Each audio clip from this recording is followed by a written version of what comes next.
Welcome back to another video. My name is Matt and I help people overcome retroactive jealousy. In this video, I'm going to be answering kind of another question that was in the comments just about a few weeks ago or a couple weeks ago. And the question was, when I'm suffering from retroactive jealousy, when I'm going through this very, very painful process, should I take a break from my relationship? You know, maybe there's a lot of triggers going on. Maybe every time you look at your significant other, you get triggered. Maybe you don't feel like yourself. You're having a hard time acting like yourself. Maybe you've, even if you're able to admit it, gone as far as being like verbally abusive to your partner. Is there an appropriate time to say, hey, let's just take a step back. Let's just take a little break. You know, let's get a little clarity, peace of mind, and see if this is something we can tackle and we can overcome together. I'll give you my take on it and what happened in my own life as well. Before we get started, please take a moment and smash that like button so we can get this video out to more people. It'll support this channel's growth as well, so I'd greatly appreciate if you could do that. So, taking a break in a relationship when it comes to retroactive jealousy, I think is good to an extent. Hold on. And I'll tell you why, because sometimes, not sometimes, all the time, the process of overcoming retroactive jealousy is a very painful experience. And again, we act out of ourselves a lot. Some stuff that we say to our partner, you know, the questions that we ask them, the thoughts we have, those thoughts, those things, it isn't us. It's not us. It's this condition. It's the retroactive jealousy. It's speaking through us, right? If, you know, you opened up your brain and found where retroactive jealousy was and you said, there's retroactive jealousy, and you threw it out and put your brain out, you wouldn't care about most of this stuff. Really, you really wouldn't. And if you did care about this stuff, it wouldn't be necessarily caring. It would just be like a fun, like, curiosity, like kind of a giggly, like, oh, let's see what the past was like. And like, you wouldn't care either way. You'd be very present and you would understand, you'd come to rational terms that the past doesn't matter in the least bit. But since we can't unscrew the brain and do that, you know, what can we do to kind of eliminate it, you know, day by day, slowly let that retroactive jealousy kind of dissolve and burn up inside and go away. So sometimes it is to take a short break. Sometimes it's just to take a step back from the relationship and say, I need to, you know, get out of this for a second. I need to get out of my head. I need to, you know, get out of everything and just have a little retreat. And what I mean by retreat is, I don't think this should be something that you need to take months away from your relationship.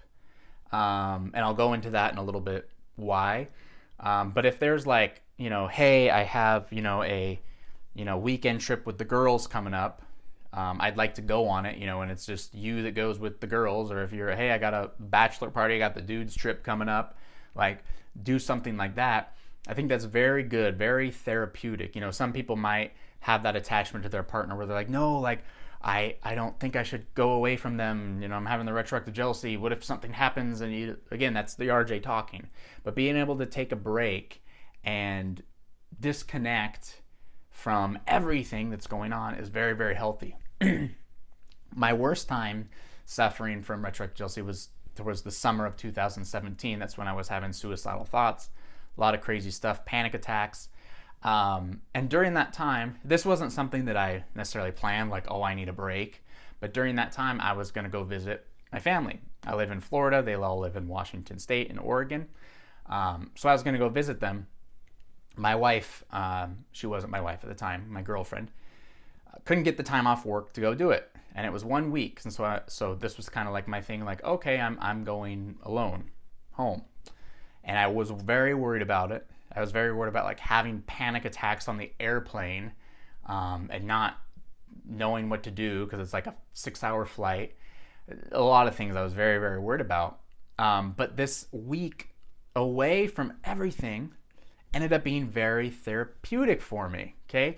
It gave me a lot of time to just take a step back and focus. Spending time with my family, looking at the love my family share for each other, the love like my grandparents share for each other, the love my brother and his wife, and they just had a kid, so I just met my new nephew. Like all that love that's shared, it allowed me to just take a step back from everything and just kind of cool off a little bit. And that's when I really started to get into meditation. I think that was right around the time I downloaded the Headspace app because I had a little extra time on my hands. So like I was doing a couple meditations a day, and I was just like, wow, this is feeling really good. This is feeling really good. And it was on that trip that I decided that, you know what, I'm going to propose to my girlfriend. Like, I don't want her going anywhere. I want to be with this girl. She is 100% the one for me. I don't care what these thoughts are telling me, blah, blah, blah. No, like, this is the girl that I want. This is the one that I want. So, like, it was during that trip, like, I told my mom, like, hey, this is the girl I want to be with. I'm going to propose to her. My father had passed away in an accident about 10 years prior in 2009. And my mom still had the engagement ring that he gave her back, in like the 80s when they got proposed. And that was the one thing I said. I was like, well, the only thing is I don't have a ring, but that's okay. Like, I can just propose to her and we can figure out a ring later. And she's like, this ring is just kind of sitting in my drawer right now because I wear our wedding ring. So let me give you the ring that your dad proposed to me with. And you can give to her and we can keep it in the family. So it was like, oh, the coolest thing ever. Going way off topic, but there's that personal story. But anyway, this week off was very therapeutic for me. Was unbelievable for me. And no, I didn't overcome retroactive jealousy when I was gone, but it just made me see things a whole lot clearer, just kind of having that space to get out. And again, on that trip, I started doing meditation. So when I came back, the first day I came back, boom, I proposed. She said yes. It was fantastic. Still had retroactive jealousy, but I acted despite. I wasn't going to let it control my life. And then I kept with the meditation. And all of that, within a few weeks from that point, I slowly got out of this. And it was really, really great. And I don't think it would have happened if I didn't take that little trip home.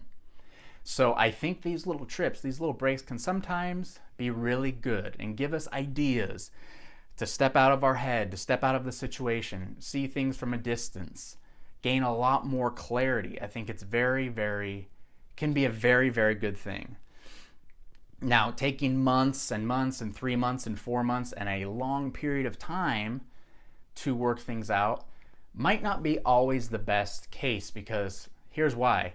If you're spending months apart, like taking, a 3-month break or a 4-month break, for the retroactive jealousy sufferer, you will probably stop having so many intrusive thoughts while you're away from your partner, because they're not there, they're not in your life all the time, they're not in your dominant thoughts all the time. So you probably will stop having those thoughts. Now, if you were to jump back with them right away, the thoughts would come back, right? The anxiety would come back, but you probably stop getting so many thoughts. So you'd probably be like, wow, this actually feels really good not being with my partner. And then your partner, on the other hand, says, wow, it's been 3 months since I've been questioned and poked and prodded. And, maybe I went out with my friends and saw some guys out there and just saw how, so much more down to earth people were than this person that I'm suffering from, retroactive jealousy with, or vice versa, reversing roles in there, whatever it is. So being apart, you might feel like this is a good thing. But the problem with the retroactive jealousy sufferer is if they say, okay, I'm going to end the relationship because I feel better not being with you, the next relationship they get into, they will start suffering from retroactive jealousy all over again. Okay. It was just a band-aid for what was actually happening and going on. For the partner, they, sorry to say, might very well be better off if this is something that the sufferer isn't able to, to overcome, being able to meet someone else and be like, wow, there's someone who's not suffering from retroactive jealousy. What a breath of fresh air, So that's kind of why, like, this break thing, long breaks aren't necessarily the most beneficial to a relationship. So if you are going to take a little bit of a retreat, a little bit of a break, a weekend, a week, whatever it is, whatever the case is, whatever works for your relationship, make sure you tie up all the loose ends. Make sure you say, this is just for 5 days, this is just for a weekend, then I'm coming back to you, whatever it is. Make those, promises to each other, make that understanding to each other before you go into this break, so you can really know and understand what this is, know and understand what's happening after this is over. We're coming back together. We're doing this again. We're trying fresh. We're starting fresh. I'll have a new mindset when we get back, as opposed to just saying, hey, we're going to take 3 months off.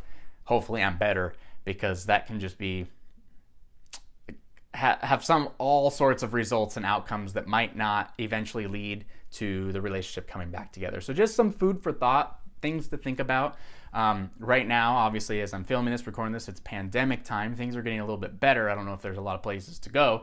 But, if you need to go someplace, I'm sure you know what this is, even if it just means a couple day break in the same city, whatever it is. But you work it out amongst yourselves, whatever works best for you. But I do think small breaks can sometimes be very, very, very therapeutic to step away from everything, be able to analyze things from a distance, be able to see things much more clearly, being able to gain inspiration and gain just much more clarity in your thoughts to rationalize the situation. So I'll leave it at that. Again, you make the decision yourself based on your own relationship and what works best for you, but it worked very, very well for me. So if you enjoyed this video, please take a moment and smash the like button so we can get it out to more people who need to see it.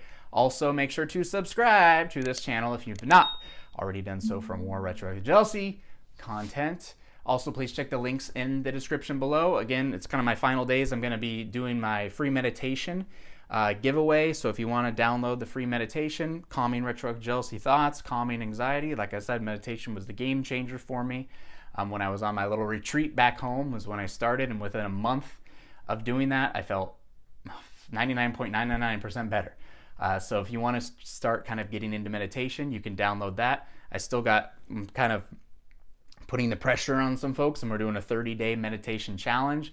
We're a few days in, almost a week in now to this, and meditate at least 3 minutes every day, 3 to 20 minutes a day or longer. I've been doing it. I haven't done it today, so after I film this video, I'll go do it. Yesterday, I did a good meditation, had a lot of affirmations in it about freedom and things like that, about how only our self-imposed thoughts makes us think we can't do things, but really we're free to think any thought or do anything. It was really, really powerful meditation. I really enjoyed that, so I might do that again after I make this video. But 3 minutes, at least 3 minutes, meditate today, get that done, build out that habit, and I think you'll start feeling much, much better. So download that meditation. That's in the description below. I also have my courses down there that are on sale now. Please feel free to join that if you want some extra help in overcoming retroactive jealousy. I will be so honored to help you out. Really, really would be an honor for me. So I'll leave you with that. I hope you have a wonderful day today. See you in the next video.